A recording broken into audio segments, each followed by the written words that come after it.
So I was busy with the Tallgrass Film Festival, and I thought, hey, let's just skip the Netflix reviews for just a minute here and talk about my favorite film of Tallgrass. This is one I didn't see before the festival, but I watched during opening night, and the 8 years I've been there, best opening night film bar none. It's called Band of Robbers, from directors the brother Nee.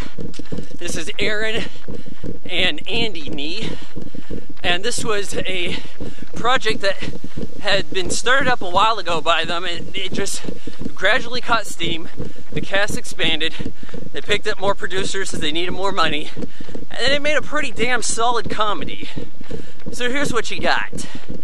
The story of Tom Sawyer and Huckleberry Finn, if they were adults, misguided, and in the present. Think of it kind of like Observe and Report, Hot Fuzz, Pineapple Express meets No Country for Old Men. So here you go. You got Adam Nee. He plays he plays Tom Sawyer. And Huckleberry Finn's played by this guy from the Nightmare on Elm Street remake. I think his name's Kyle. Anyhow, Tom Sawyer is a cop, a terrible one at that. Huckleberry Finn's career criminal. I guess he was just the one who got caught, so this is kind of the flip of the coin lifestyle for them. While they're going after this treasure, they end up holding up a store. That doesn't quite go right.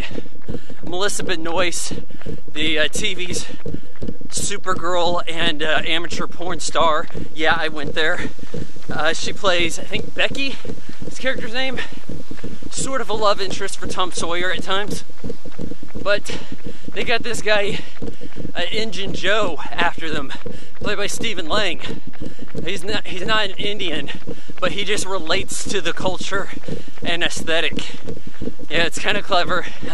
And they get in trouble with this.